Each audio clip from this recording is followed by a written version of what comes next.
first day of 1996 already set the stage for the year, with the WWF in response to the constant Eric Bischoff shots firing back to take the heat of the Monday Night Wars to the next level, producing a series of parody skits mocking Turner, Hogan and Savage starting on January 1st, on a show which featured Diesel vs. Mabel and a triple team for the tag titles as the top matches of the night, to see Raw beating Nitro's hyped Hogan vs. Flair main event by a 2.6 to 2.5 rating margin, closing the broadcast on January 8th with the second of the Billionaire Ted skits that stirred things up to new heights while escalating with heavier personal shots by the week, on a night that saw the month peaking with both Raw and Nitro drawing their biggest opposed audience to date on the same week, seeing Raw entering back into the 3 rating range for the first time since August '95 on a show featuring a rare situation, with the WWF airing the full Bret Hart vs. Bulldog December pay-per-view main event in full on television,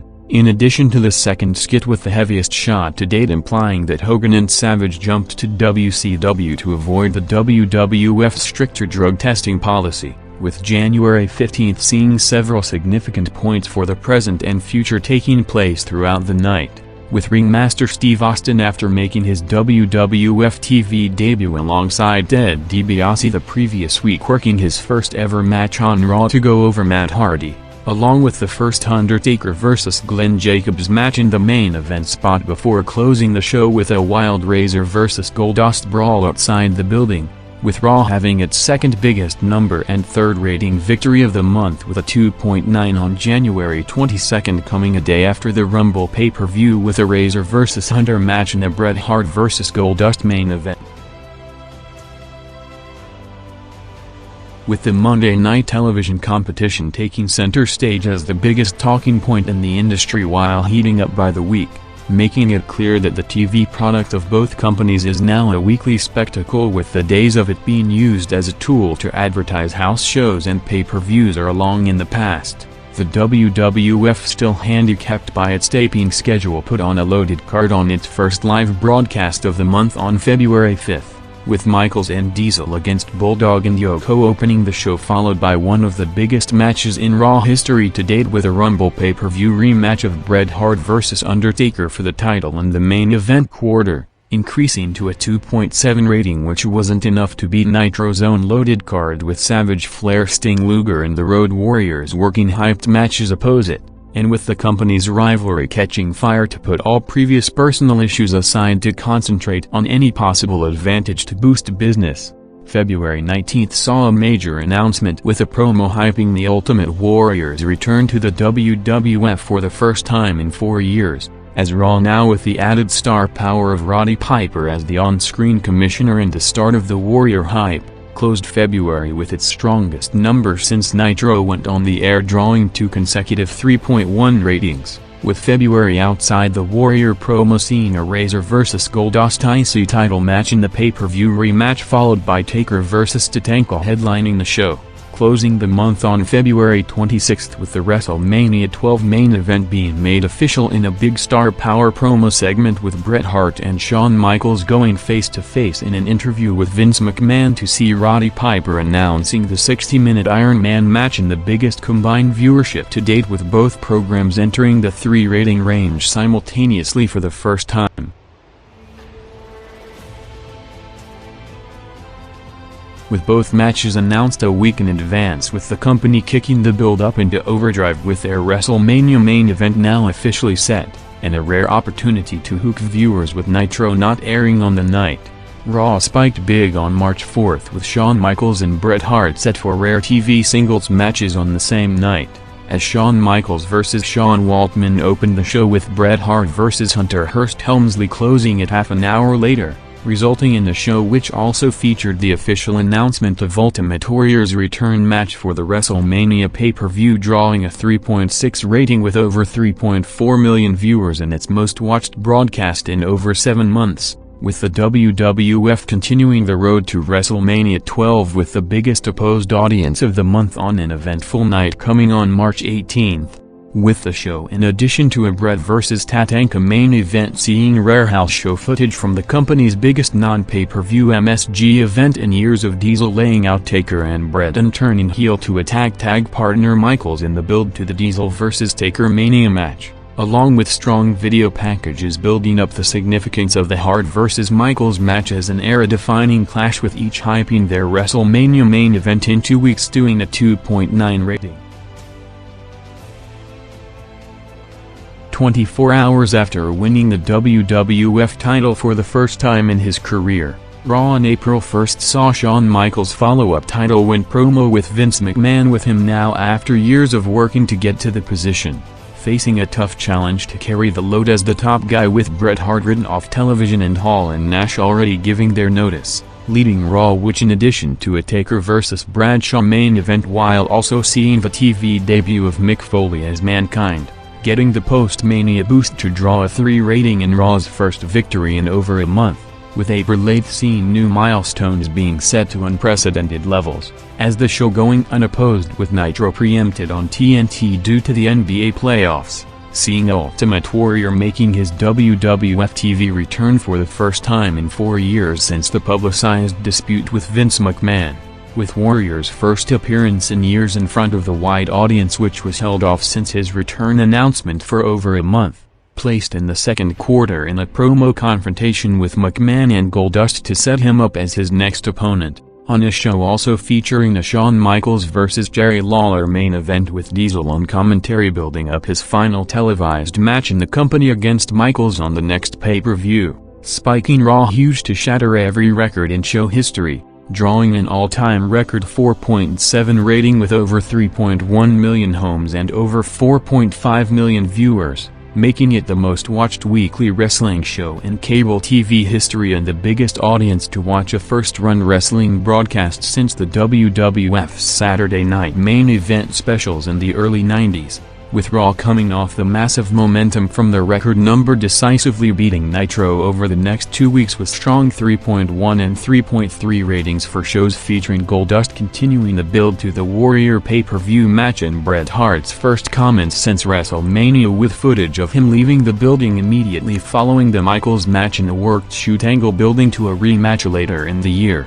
with the WWF looking to capitalize on another unopposed night on April 29th, giving away Warrior's first TV match back against Isaac Yankem to draw another massive number, doing a 3.9 rating with over 3.7 million viewers in the second most watched Raw show to date, only behind the Warrior return earlier in the month, making April 1996 overall on the back of the 2 huge unopposed numbers the most watched month in Raw's 3-year history. Raw followed up on the record-breaking month to enter into the 4 rating range for the second time in show history on May 6 in its third unopposed night, again showing that the overall wrestling audience has increased significantly during the past 8 months of the Monday Night Tours despite Raw's lower average numbers on paper, with the show headlined by Undertaker vs. Owen Hart drawing a 4.1 rating with over 2.7 million homes and around 4 million total viewers, the second most watched broadcast in show history only behind the Warriors' TV debut, with Raw continuing with above-average numbers for the next 2 weeks of unopposed shows, including the 3.5 rating for May 13 headlined by Shawn Michaels vs. Triple H going over 20 minutes in the main event, with the May 20th Raw coming 24 hours after the infamous curtain call at the Garden in the final WWF date of Razor and Diesel, with the company now trying to offset the major blow of losing 2 of its 5 biggest stars by building up Michaels vs. Bulldog and Taker vs. Mankind as the top programs,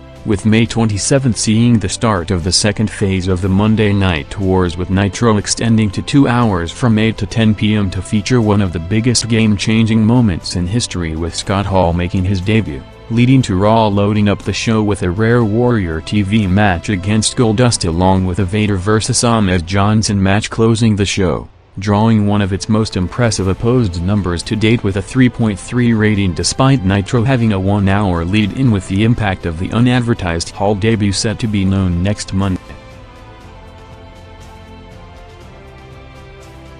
with the WWF boosted by the Nitro TNT preemptions looking to have the momentum coming off a strong pre- and post-WrestleMania season with Raw's most watched run in its history. The result coming out of June 3, 7 days after Scott Hall made his TV debut, signaled on a massive momentum shift back to WCW, with Nitro winning by the biggest margin to date on the night with a 2.3 to 3.2 during the opposed hour in Raw's lowest rated show of the year, headlined with the Jake Roberts vs. Hunter Hearst Helmsley King of the Ring qualifier match that during it saw Vince McMahon trying to soften the blow of the WCW Outsiders angle by saying that Razor and Diesel are no longer in the WWF and currently under contract with a rival organization, with the following week in a surprise seeing the WWF headed by an Undertaker vs. Bulldog main event and a King of the Ring qualifier match along with a Warrior promo with Jerry Lawler from a recent Chicago house show, winning the night with a 2.7 rating that saw Diesel making his Nitro debut in what would be Raw's last win for almost the next 2 years. With the following week similar to the post-Hall debut spike, Nitro jumped to its highest opposed rating in history with a 3.4 to Raw's joint year-low 2.3 rating and never looked back, with the Outsiders now the talk of the industry, with Raw, which due to the circumstances of going unopposed for weeks along with the Outsiders debut hype, took the biggest month-to-month hit in show history of almost 1 million viewers on average, from around 3.4 to 2.4 million viewers in June '96 compared to April and May, before picking back up to 2.7 to close the month for a show headlined by the first ever Undertaker vs. Steve Austin match coming 24 hours after new King of the Ring winner Austin's 3:16 promo. Raw hovered around the 2.5 rating range throughout July with no hopes of winning the rating battle for the foreseeable future, with Nitro getting hotter by the week, escalating further on July 8, 24 hours after Hulk Hogan turned heel to form the NWO on a night that saw Raw featuring Ultimate Warrior's final WWF match going over Owen Hart, with Gorilla Monsoon announcing his shoot suspension for not showing several house shows earlier in the show, drawing a 2.5 rating and a full rating point margin to Nitro's 3.5, with Raw's most watched broadcast of the month coming a week later in a slight increase on the monthly average, headlined by Shawn Michaels vs. Billy Gunn to a 2.6 rating and 1.8 million homes, with the depleted WWF facing the new reality of not only losing 4 of its top drawing performers at the same time in Nash, Hall, Warrior and Bret, while simultaneously going up against the hottest angle of the generation, dropped massively for the final 2 weeks of July, with 2.2 and 2.1 ratings for shows seeing Michaels and Johnson vs. the Smoking Guns in a tag titles match, followed by Austin vs. Undertaker on July 29.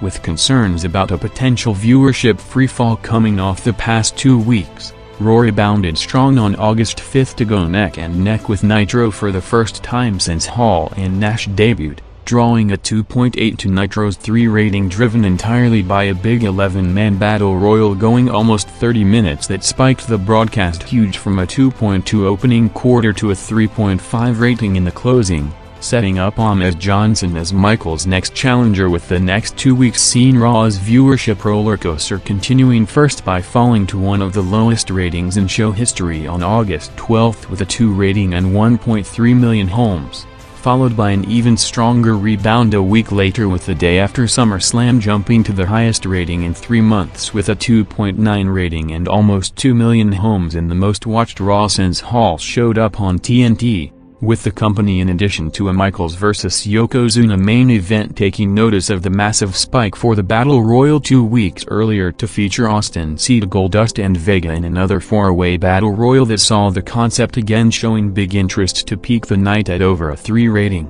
With Raw already struggling to keep the paces set to hand Nitro to potentially record audiences on unopposed nights, with the show facing the next 2 weeks out of its regular time slot to only come back to Monday night on September 9.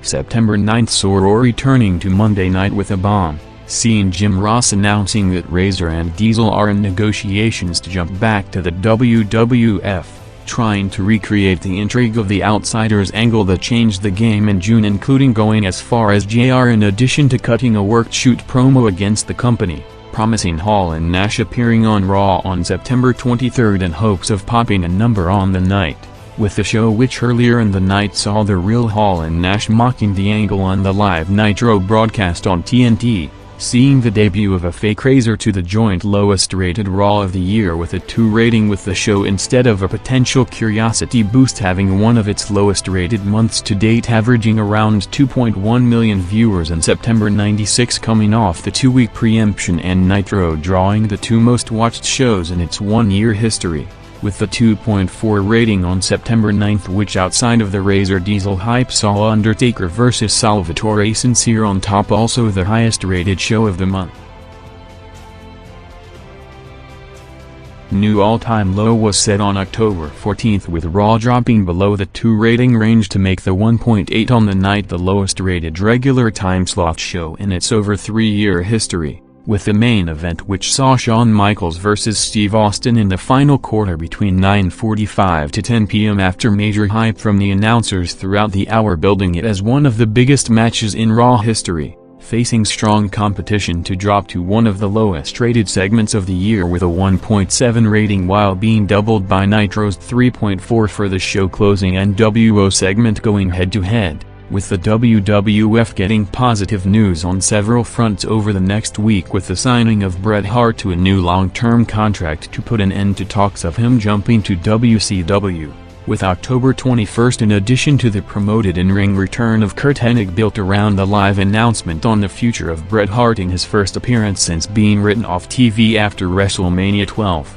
Leading to Raw jumping to its highest rating in over 2 months with a 2.6 rating, driven by the Bret Hart interview with JR to make his official return announcement in the ring and kick off his return program against Austin, with the Bret interview quarter between 9:30 to 45 p.m. spiking to a peak 3 rating to outdraw Nitro by a 3 to 2.4 rating margin, with any momentum from the Bret return announcement not carrying over to next Monday, as Raw closed October back into near-record low territory with a 2 rating on a show that, despite featuring Austin confronting both Hart and Brian Pillman from their homes and a Michaels vs Bulldog main event, no quarter went above a 2.1 rating, with WCW seeing boosted interest coming off the debut of Roddy Piper to confront Hogan the night before. All-time memorable Raw opened November '96 on its debut broadcast in a new start time, with the show moving an hour back to 8 p.m. against the first hour of Nitro instead of the second, seeing the company going all out to establish the new time slot with one of the most talked about angles in show history, seeing Steve Austin trying to break into Brian Pillman's house throughout the hour to end with him pulling out a gun before the satellite feed cut off in an attempted shooting cliffhanger midway through the show, with the aftermath of the angle in a quarter which also featured the big segment of the night in the Raw building, with Cede and Shawn Michaels having a face-to-face promo confrontation in the ring, seeing Raw spiking big to jump almost a full rating point within minutes from a 2 to 2.8 rating, which equaled Nitro in the only quarter on the night, with Raw overall, which also featured the Raw TV debut of Rocky Maivia 13 days before making his in-ring debut at Survivor Series, starting the new start time with an improved 2.3 rating over the previous week,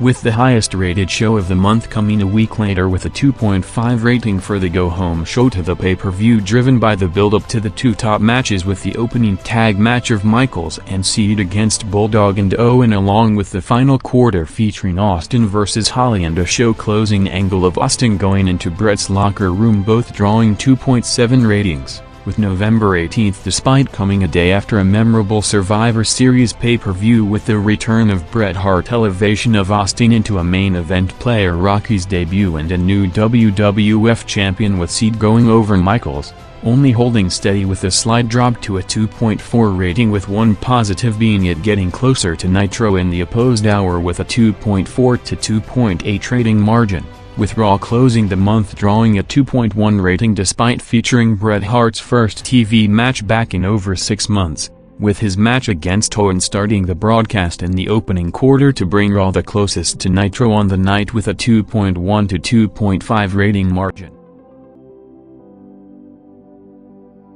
Raw opened December with 3 consecutive 2.3 ratings from December 2nd to 16 for shows featuring Undertaker vs. Mankind and Vader vs. Steve Austin, along with 2 in-ring interviews with Bret Hart and Shawn Michaels, continuing to build the Triangle program with their upcoming pay-per-view title matches against Seed. And after holding steady for 3 weeks, December 23rd saw Raw plummeting to its lowest rating in history, drawing a 1.5 rating, with the show staying in the record low range almost from start to finish, with the only viewership gain of the hour coming in the final quarter for Bret Hart vs. Fake Razor, jumping to a 1.7 rating, with the following week in the final Monday of 1996 with WCW boosted by the hype of the first Hogan vs. Piper match since the peak of the 80s boom period 24 hours after the Starrcade pay-per-view, seeing Raw only picking up slightly to a 1.6 rating, to be more than doubled by Nitro by 2 full rating points in the largest margin of victory to date,